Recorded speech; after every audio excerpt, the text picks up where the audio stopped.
I'm lying flat on the floor of Geelan Bank with 11 other people, and there's a man with a gun standing 6 feet away demanding money from a terrified teller. His hands are shaking, his voice is breaking, and I know that voice. I know the way his left hand trembles when he's stressed. I know the silver wedding band he never took off even though the marriage ended 3 years ago. I know the scar on his right wrist from a table saw accident in 2018.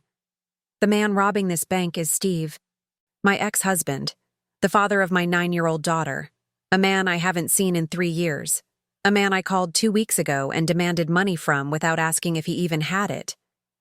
And I just realized that I might be the reason he's here. I work as a barista at Morning Brew Coffee next door, and in about 60 seconds I'm going to do something that will either save 12 lives or get me killed. I'm going to tell the police I know who he is. Where are you watching from today? Okay, let me back up. Let me tell you how we got here. It's December 14th, 2023, Thursday afternoon, cold and gray, typical Oregon winter. I'm working the closing shift at Morning Brew Coffee, the little shop next to Geelan Bank on Main Street. I've worked here for 3 years, since the divorce. Since I needed a job that had flexible hours so I could be there for Katie after school. Lauren, the owner, took a chance on a 31-year-old woman with no coffee experience and a lot of emotional baggage. She taught me everything, trusted me, made me assistant manager after a year. The afternoon is slow, a few regulars, some high school kids doing homework. At 2:30, I count out the cash drawer, $340 in bills and coins, put it in the bank deposit bag, and tell Lauren I'm running next door. Be quick, she says. We've got the evening rush in an hour. I grab my coat and walk the 30 feet to Geelan Bank. It's a small branch, 2 tellers, 1 manager, a few desks. I've been making deposits here 3 times a week for 3 years. I know everyone by name. I walk in. There are maybe 8 or 9 other people inside. Customers waiting. A guy filling out forms at the counter. Normal Thursday afternoon. I get in line behind an older woman with a walker. Pull out my phone, scroll through messages. There's one from Katie's school about the winter concert next week. One from the hospital billing department reminding me that Katie's surgery is in 6 days, and the outstanding balance of $8,200 is due before the procedure. $8,200. After insurance, after everything, I've been working double shifts, picking up every extra hour Lauren will give me. I have $4,100 saved. Need another $4,100 in 6 days. And 2 weeks ago, I did something I swore I'd never do. I called Steve. Steve and I met when I was 23 and he was 25. I was waitressing. He was a contractor who came in for lunch every day. Shy smile, kind eyes, terrible jokes. We dated for 6 months before he proposed in the parking lot of a Home Depot because he'd just bought supplies for a job and couldn't wait another day to ask me. We got married. Had Katie a year later. Built a life. He started his own construction company, Stewart and Sons Construction, even though he was an only child, and the and Sons was aspirational. We bought a small house, weren't rich, but we were happy. And then 2020 happened. The pandemic destroyed his business. Construction jobs dried up. Clients canceled contracts. He had 3 employees he couldn't pay. Took out loans to keep things going. The loans became debt. The debt became crushing. By 2021, we'd lost the house. By 2022, he'd lost himself. He stopped sleeping, stopped eating, stopped talking to me. I'd find him sitting in the dark at 3 a.m. staring at bills he couldn't pay. He became a ghost in his own life. I tried everything, suggested therapy, suggested bankruptcy, suggested moving in with my parents temporarily. He refused everything, said he'd fix it, said he just needed time. But time made it worse. And I had to think about Katie, about keeping her stable while her father fell apart. About protecting her from the collapse I couldn't stop. So I filed for divorce. Not because I stopped loving him, because I couldn't watch him drown and pull us down with him. He didn't fight it, barely responded to the papers. The divorce was final in March 2022, 2 weeks later, he was gone. Left town. No forwarding address. No phone number. No goodbye. For 3 years, nothing. No child support. No birthday cards for Katie. No contact at all. Except for occasional money. Every few months, $50 or $100 would show up in my account from an anonymous transfer. I knew it was him. But it was never enough to matter. Never enough to feel like he was really trying. Katie would ask about him. "Where's Daddy?" I didn't know what to say. "He's working far away. He loves you. He's doing his best." But the truth? I was furious. Furious that he'd abandoned Katie. Furious that I was doing this alone. Furious that he'd given up. 2 weeks ago, Katie collapsed at school. Heart palpitations, rushed to the ER, tests, scans, diagnosis, congenital heart defect that had gone undetected, not immediately life-threatening but serious, needed surgery, soon.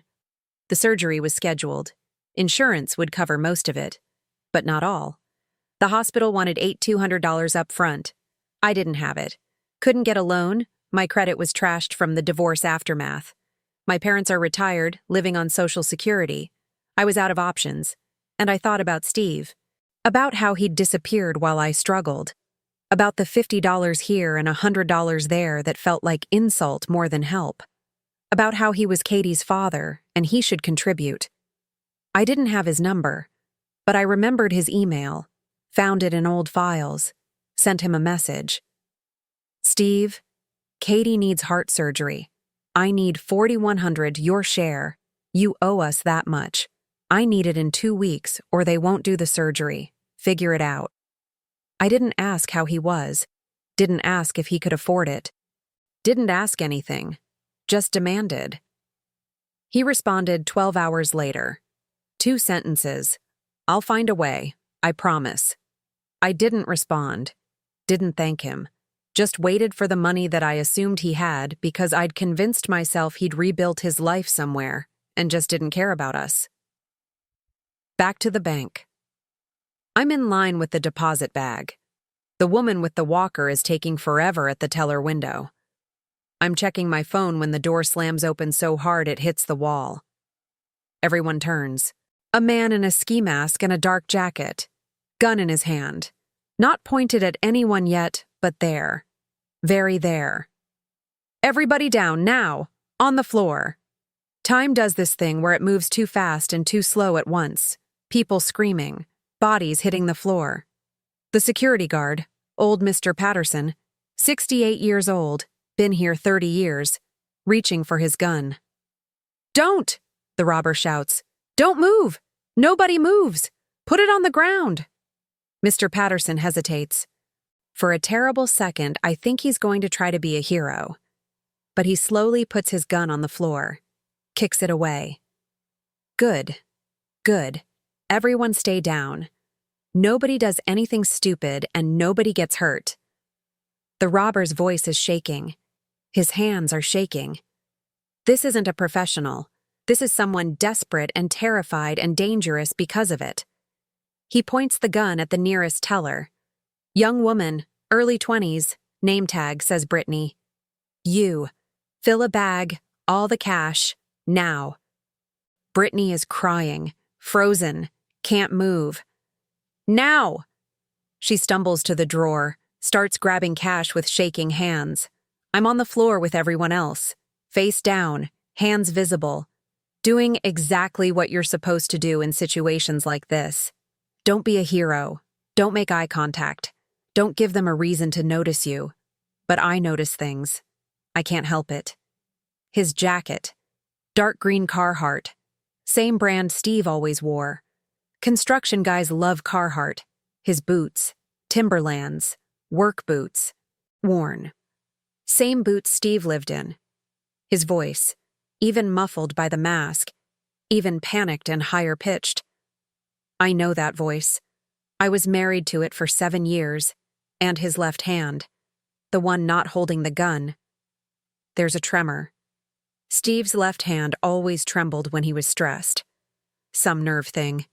barely noticeable unless you knew him. And the ring. Silver wedding band on his left ring finger. Steve never took his off. Even after the divorce.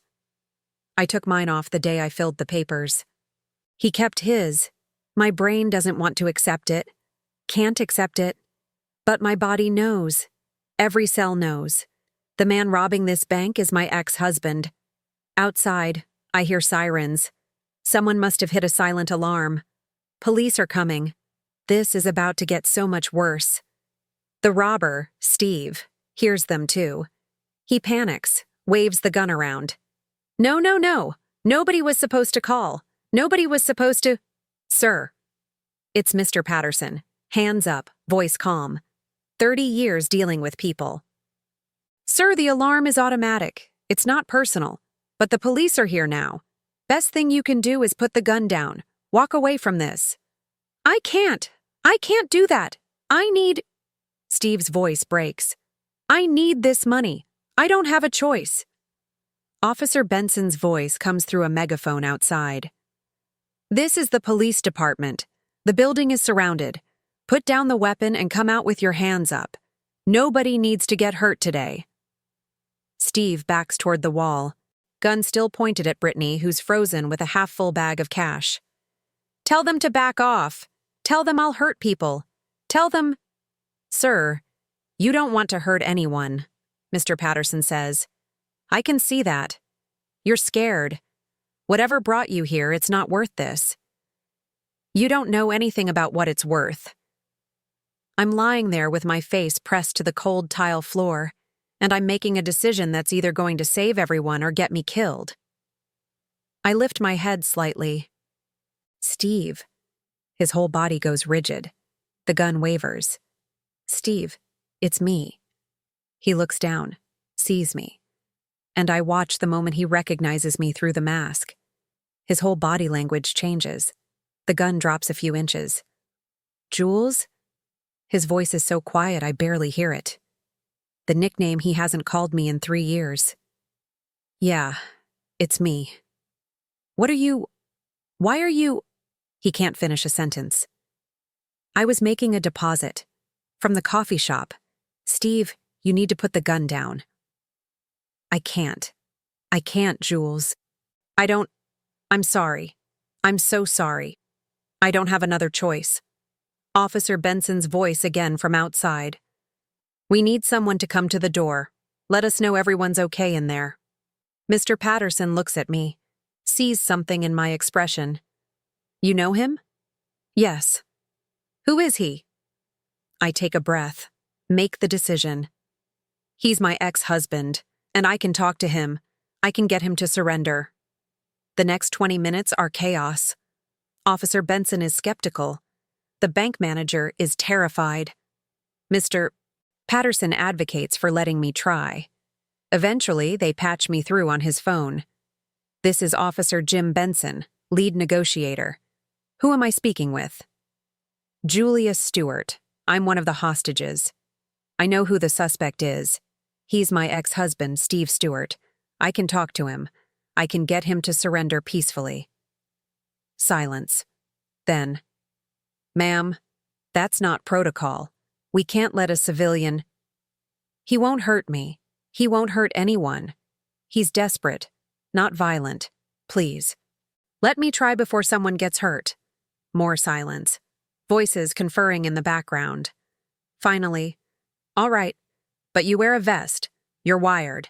And if anything goes wrong, you hit the floor immediately. Understood? Understood. They send in a vest and a wire through the door slot. Steve lets them. He's not pointing the gun at anyone anymore. Just holding it, standing against the wall, looking at me like he's seeing a ghost. I put on the vest. They can hear everything I say. I stand up slowly. Steve, it's just me. Can I come closer? He nods. Doesn't speak. I walk toward him. Everyone else stays on the floor. I stop 6 feet away. Can you take off the mask, please? His hand shakes as he reaches up, pulls off the ski mask, and I see him. It's been 3 years. He looks 20 years older. Gaunt, stubble grown into an unkempt beard, hair too long and greasy, eyes sunken. He's lost maybe 40 pounds. The man I married was solid, healthy, full of life. This man is hollowed out. Steve. My voice breaks. What happened to you? He laughs. It comes out bitter and broken. What happened? Everything, Jules. Everything happened. Talk to me. Tell me what's going on. You know what's going on. You emailed me 2 weeks ago, told me I owed you $4,100 for Katie's surgery.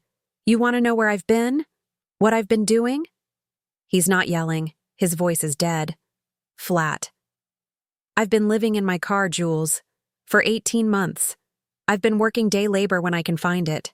Washing dishes, moving furniture, whatever pays cash because my credit is destroyed and nobody will hire Stewart, the failed contractor. My stomach drops. Steve, I didn't know.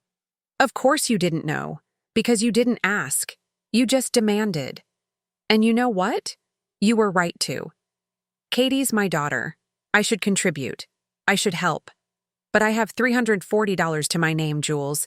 $340. And my daughter needs $4,000 in 5 days. So tell me what I'm supposed to do. I can't speak. Can't breathe.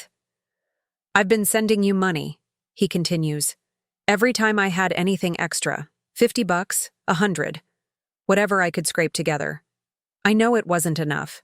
I know it looked like I didn't care. But it was everything, and it still wasn't enough. The surgery, I whisper. This is about Katie's surgery. She needs me and I have nothing. Nothing. His voice breaks. The gun waves. Everyone on the floor flinches. What kind of father can't help his own kid? What was I supposed to do? Watch her die because I'm a failure? Steve, she's not going to die. We're going to figure this out. But not like this. This isn't the answer. Then what is? Tell me, Jules, because I've been trying to figure it out for 3 years and I've got nothing. I lost the business, lost the house, lost you, lost Katie, lost myself. And now I'm losing the one chance I had to actually help her. He slides down the wall, sits on the floor, still holding the gun but loosely now, crying. I wasn't going to hurt anyone, he says quietly. The gun isn't even loaded. I couldn't actually do that. I just needed them to give me the money. I just needed to help my daughter. That's all I wanted. I crouch down, 6 feet away still, hands where he can see them. Steve, listen to me. Katie needs you, not money, you, her father. If you go to prison for this, she loses you forever. Is that what you want? She already lost me 3 years ago. No, she didn't. She asks about you every week. Where's Daddy? When's he coming back? Does he still love me? I tell her yes. I tell her you love her. But Steve, if you don't walk out of this alive, or if you go to prison for 20 years, that's it. She loses you for real. He looks at me. Those eyes I used to know so well. Why would you help me? After what I did, after I abandoned you, after this. He gestures around the bank. Because I did this too. I pushed you here. I demanded money without asking if you had it. I assumed you'd rebuilt your life and just didn't care about us. I was angry and I lashed out and I didn't think about what you might be going through. So yeah, you're holding a gun in a bank. But I'm the one who put you in a position where you thought this was your only option. That's not your fault. And this isn't all yours either. We both made mistakes, Steve. Bad ones. But Katie is 9 years old and she needs her father. So I'm asking you, put the gun down, walk out of here, face whatever consequences come, and let me help you figure this out. Not for you, not for me, for her. Steve looks at the gun in his hand, looks at me, looks at the terrified people on the floor who he never wanted to hurt. How? He asks. How do I fix this? I don't have the money. I don't have anything. And that's when I make a promise I'm not sure I can keep, but I make it anyway. My boss, Lauren, She owns Morning Brew. She's been talking about renovating, expanding the shop, adding a kitchen for pastries. She needs a contractor, someone good, someone she can trust. Jules, I haven't done construction work in 3 years. You're still licensed, right? I mean, yeah, but then you can do this. Lauren trusts me. I'll vouch for you. She'll hire you. The job's worth probably 18, maybe 20,000. She'll pay you up front, half to start, half on completion. That's 9 or 10,000 right now, today, enough to cover your share of Katie's surgery. Steve is staring at me like I'm speaking another language. Why would she do that? Why would you do that? Because Lauren's a good person who believes in second chances. And because I should have... My voice breaks. I should have checked on you, Steve. At some point in 3 years, I should have made sure you were okay. And I didn't. So let me do this now. Let me help.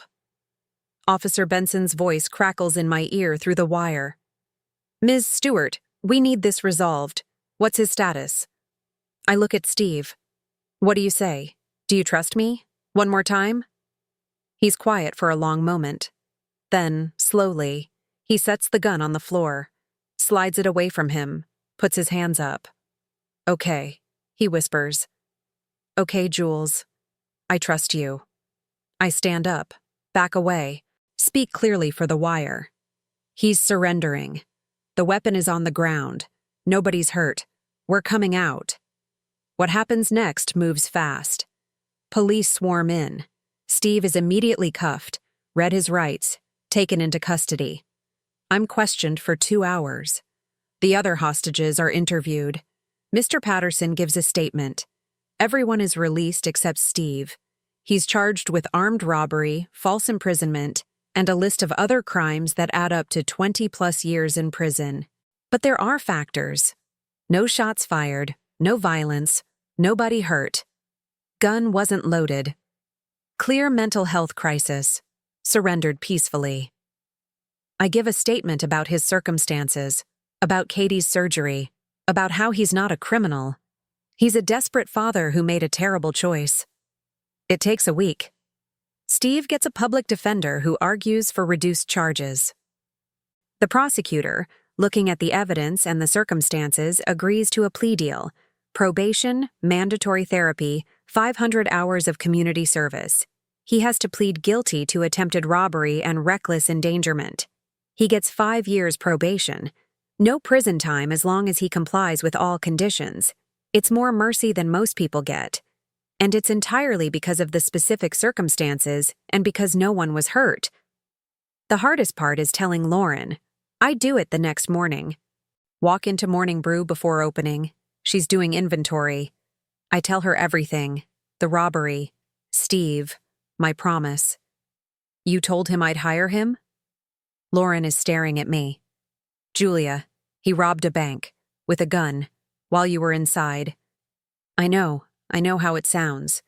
But Lauren, he's Katie's father. He's not a bad person.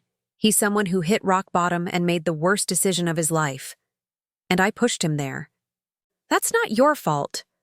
I know, but we need the money for Katie's surgery anyway, and I'm asking you for a favor I have no right to ask. Hire him. For the renovation. Pay him up front. Give him a chance to save his daughter and himself. Lauren is quiet for a long time. Finally.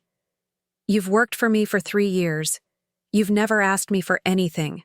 Not time off, not favors, nothing.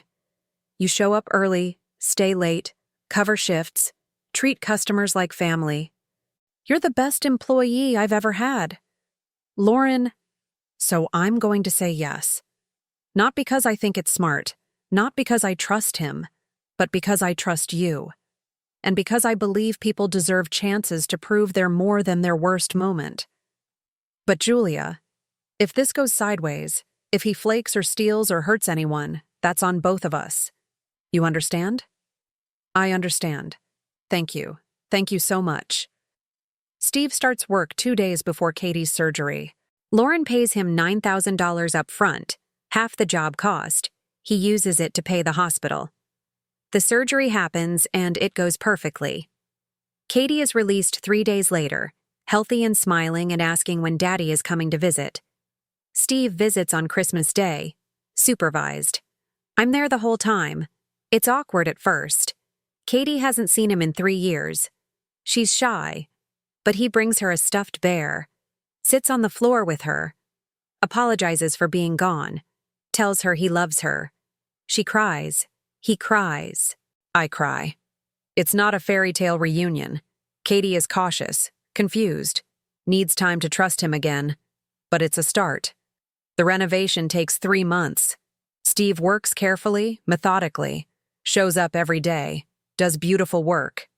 The expansion transforms Morning Brew, new kitchen, seating area, outdoor patio. Lauren is thrilled. During those 3 months, I watch Steve slowly come back to life. He finds an apartment. He attends therapy twice a week as required by his probation. He eats regularly, gains back weight, cuts his hair, shaves. He doesn't try to get back together with me. Neither of us mentions it. That bridge burned a long time ago, and we both know it. But we learned to co-parent. Awkwardly at first, then more naturally. By March, Katie is spending every other weekend with him. By summer, she's asking if she can stay with him during spring break. By fall, Steve has completed his community service. His therapist writes a letter saying he's made remarkable progress. Lauren recommends him to other business owners who need work. He gets 3 more jobs.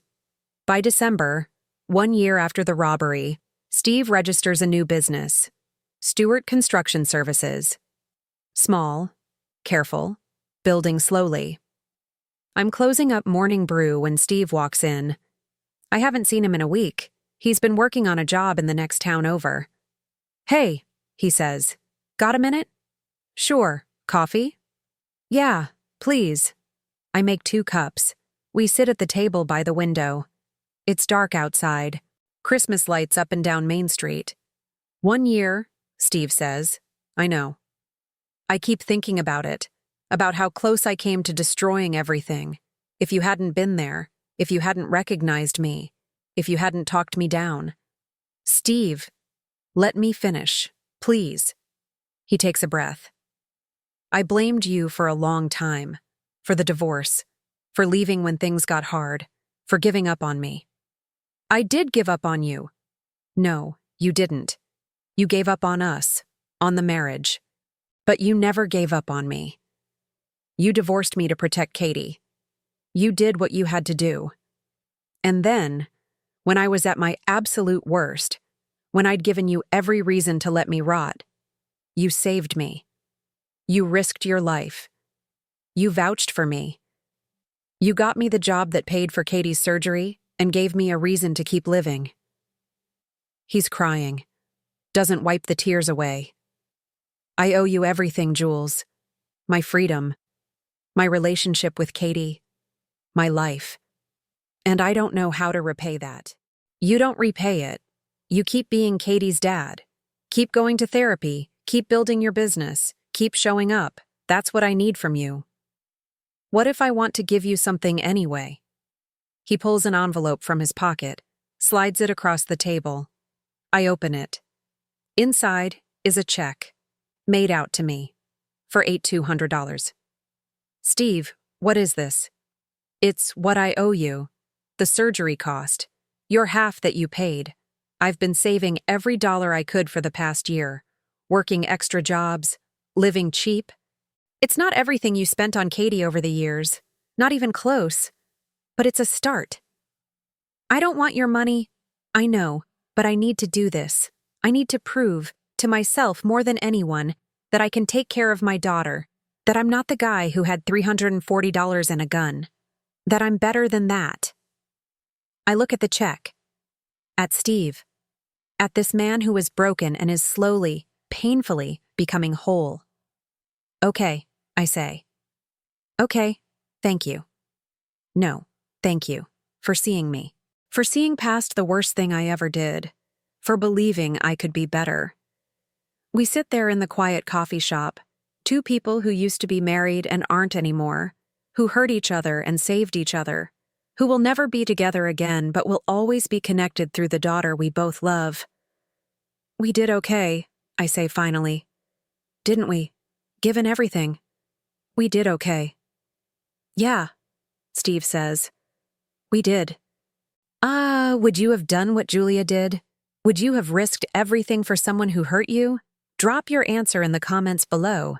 And if this story reminded you that we're all one bad day away from our worst selves and one good choice away from redemption, hit that subscribe button. Because the world needs more stories about how complicated and beautiful and terrible and hopeful we all are.